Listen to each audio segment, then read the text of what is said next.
Hello मेरे प्यारे बच्चों, एक बार फिर से अपने YouTube चैनल मैथ मस्ती पे स्वागत करता हूँ आप सभी का। तो 12C प्रश्नावली पढ़ रहे थे वृत्तों से संबंधित क्षेत्रफल। ठीक है, तो आज जैसा कि 10 नंबर तक क्वेश्चन तुमने पिछली क्लास में सीखा था, आज सीखेंगे 11 नंबर। ठीक है, तो 11 नंबर सीखते हैं। तो इसमें लिखा है चांदी की चादर 5 सेंटीमीटर लंबी 2 सेंटीमीटर चौड़ी है। इसमें 0.5 सेंटीमीटर व्यास के वृत्त जैसे टुकड़े के बटन बनाने के लिए काटे गए हैं। बताइए कुल कितने बटन बनाए जा सकते हैं। ठीक है, तो चांदी की तार की लंबाई चांदी की चादर की लंबाई है, यानी कितना नंबर क्वेश्चन 11 नंबर। तो लिखेंगे चांदी के चादर की लंबाई आपकी है 5 मीटर। कितनी मीटर है? 5 मीटर है। ठीक, चौड़ाई आपकी कितनी है? 2 मीटर। चौड़ाई आपकी कितनी है? 2 मीटर। तो चौड़ाई आप लिख लेंगे 2 मीटर। और क्या करा भैया? तो एक काम करो, करा कि टुकड़े का व्यास, यानी बटन के प्रत्येक टुकड़े का व्यास कितना है आपके पास? 0.5। तो बटन के टुकड़े का व्यास आपका है 0.5 मीटर है भैया। सॉरी, ये सब सेंटीमीटर में दे दिया है, तो सेंटीमीटर। ठीक है, अब देखो एक काम करो, तुम लोग करना ये है कि बटन बताना है, तो पंक्ति में लंबाई के सापेक्ष बटनों की संख्या निकालो। ठीक है, यानी जो फिगर बना है ऐसे, इसमें ऐसे ऐसे गोला बने हैं भैया। ठीक है, तो एक बार पंक्ति में लंबाई के सापेक्ष निकाल लो बटनों की संख्या। तो पंक्ति में लंबाई के सापेक्ष बटनों की संख्या, सापेक्ष बटनों की संख्या। जब भैया निकालोगे तो लंबाई आपकी कितनी थी? 5। बटन का व्यास 0.5, इसको हटाओ 0 लगाओ तो 15 50, 10 आ गया। यानी लंबाई के सापेक्ष कितनी बटन है? 10। चौड़ाई के सापेक्ष निकालो आप, तो क्या लिखोगे? स्तंभ में चौड़ाई के सापेक्ष बटनों की संख्या, सापेक्ष बटनों की संख्या बराबर चौड़ाई कितनी है? 2 बटे 1 बटन का व्यास 0.5 हटा लो, 5 का 20 यानी 4। अब देखो भैया, लंबाई के सापेक्ष निकाला तो 10 आई, चौड़ाई के सापेक्ष निकाला तो 4 आई। यानी इस तरफ से लंबाई के सापेक्ष निकाला तो 10 बटन आ गई, और इस तरफ से निकाला तो 4 आ गई। अगर दोनों का गुणा कर दिया जाए तो कुल बटनों की संख्या मिल जाएगी भैया। तो क्या लिखेंगे? कुल बटनों की संख्या बराबर, कुल बटनों की संख्या बराबर, तो लंबाई के सापेक्ष बटनों की संख्या गुणा चौड़ाई के सापेक्ष बटनों की संख्या बराबर कितना आ गया? 40 बटन। यानी इसमें कितने रहे होंगे? 40 बटन। ठीक है, सबसे आसान तरीका। इसको नोट करो, उसके बाद बताएं 12 नंबर। नोट कर लीजिएगा फटाक से, मेरे साथ साथ चलते रहिएगा, नोट कर लीजिएगा।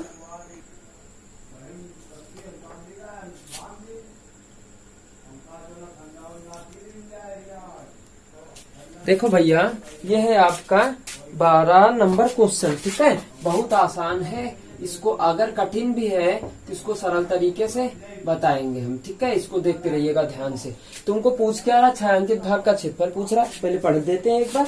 करा निम्नलिखित चित्र में छायादार भागों 12 नंबर क्वेश्चन। निम्नलिखित चित्र में छायादार भाग में एवं बीच में 2 वृत्तों से बने सफेद भाग में घास लगाई गई है। ये वाले जो, ठीक है, घास लगाई गई है। घास लगाने का व्यय 0.35 रुपया प्रति वर्ग मीटर की दर से ज्ञात कीजिए। ठीक, चलो भैया ज्ञात करते हैं।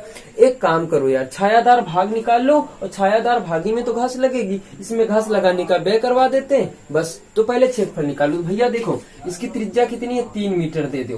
त्रिज्या कितनी दे दो? 3 मीटर। तो भैया पहले लिखेंगे छायादार अर्धवृत्त का क्षेत्रफल। क्या लिखेंगे? छायादार अर्धवृत्त का क्षेत्रफल। अब देखो भैया, r बराबर यहाँ लिख लो 3 मीटर। ठीक है, तो क्या होगा? 1/2 पाई r स्क्वायर। तो 1/2 22/7 कर लेते हैं। r का मान 3 का स्क्वायर रख देते हैं। यही रखा होगा, यही रख लेना तुम लोग भी। ठीक है, अब इसको देखो गुणा कराएंगे, क्या कराएंगे, गुणा कराएंगे। तो भैया गुणा करा लो, इसको काट लो 11 से, तो ये आ गया, ये आ जाएगा 9/7 आ जाएगा आपका। तो गेन नहीं है 99, तो 99/7 मीटर स्क्वायर आपका उत्तर आ जाएगा। ठीक है भैया, एक काम करते यार, ये देखो आयताकार भाग बनना, क्या बनना, आयताकार भाग। तो पहले आयत का क्षेत्रफल निकालते हैं, यानी आयताकार भाग का क्षेत्रफल, भाग का क्षेत्रफल। तो आयताकार भाग का क्षेत्रफल क्या होता है, लंबाई गुणा चौड़ाई। अब देखो भैया, लंबाई आपकी मान लीजिएगा 3 हो गई, चौड़ाई आपकी 3 3 6 हो जाएगी, कितना हो गया 18 मीटर स्क्वायर। अगर भैया एक काम करो, अब देखो जैसे इसमें इस भाग का क्षेत्रफल, ये तो पूरा भाग निकला ना, पूरा भाग निकला ना, अगर इन भागों का निकाल ले। अब देखो ये कैसे बन रहा है, इसको एक बार ध्यान से देखो भैया, ये ऐसे बनना कि नहीं बनना। अगर इसको ऐसे कर दे तो एक अर्धवृत्त बन जाता है कि नहीं बन जाता। ये वाले भाग को इस तरफ लाके ऐसे खड़ा कर दे, ऐसे कर दे, तो भैया ये वाला भाग मान लीजिएगा ऐसे आ गया, तो एक अर्धवृत्त बना कि नहीं बना, एक अर्धवृत्त बन गया कि नहीं बन गया।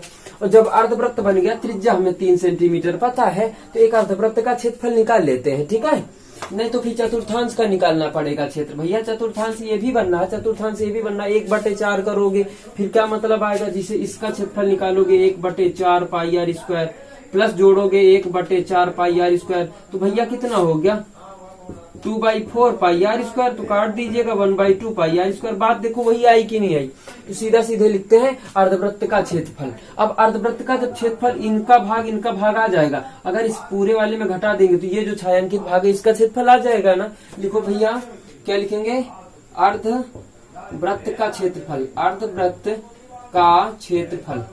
तो 1/2 पाई आर स्क्वायर। तो भैया यही तो आएगा कि नहीं आएगा, यानी 99/7 मीटर स्क्वायर, यही आएगा कि नहीं आएगा, आएगा ना भैया, यही तो आएगा आपका, वही निकाला था 3 उसमें भी। अब देखो भैया लिखेंगे आयताकार भाग में छायांकित भाग का क्षेत्रफल, छायादार भाग का, आयताकार भाग में, आयताकार भाग में छायादार भाग का क्षेत्रफल। तो क्या लिखेंगे, आयत का क्षेत्रफल माइनस अर्धवृत्त का क्षेत्रफल, यही तो लिखेंगे भैया, मैं लिख नहीं रहा, लिख लेना तुम लोग।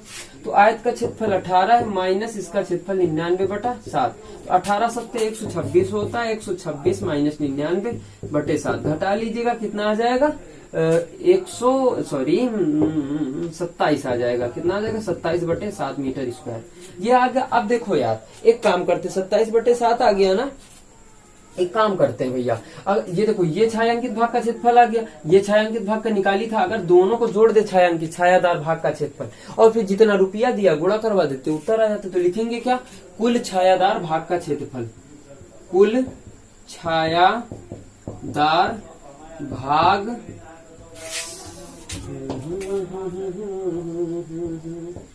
कुल छायादार भाग का क्षेत्रफल। अब देखो यार, क्षेत्रफल तो आ गया भैया कुल, इसका कितना निकाला था 99/7, तो 99/7 प्लस इसका निकाला 27/7, एलसीएम 7 मिल जाएगा। अगर दोनों को जोड़ोगे तो 126 फिर आएगा मीटर स्क्वायर। अब देखो लागत हमें निकालनी, क्या निकालना है भैया, लागत निकालनी है।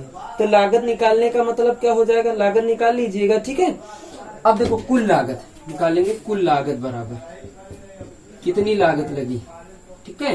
तो हमने बताया था सब कुछ निकालने के बाद गुणा करवा देते हैं, तो कुल लागत बराबर 126/7 गुणा 0.35, ठीक है। ये अब इसको सलूशन करना है, सलूशन कर लीजिएगा।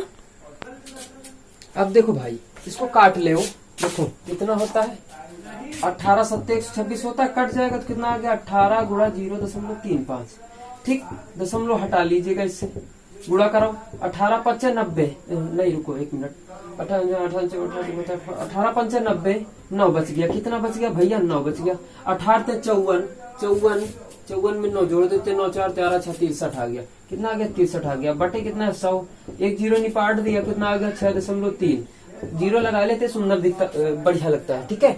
लगाओ चाहे ना लगाओ, 6.3, यानी कुल लागत कितनी आ गई 6.3। तो इस सवाल को नोट कर लीजिएगा, ठीक है। देखो भाई, एक काम करते हैं हम लोग, ठीक है। इसके बाद 13, 14, 15, 16, 16 नंबर, 4 नंबर तक, 12 नंबर तक सवाल हो गए। 4 नंबर सवाल और बचे जो कि अगली क्लास में मिलेंगे। ठीक है, दैट्स ऑल। कल की क्लास में फिर से स्वागत करेंगे। धन्यवाद। That's all.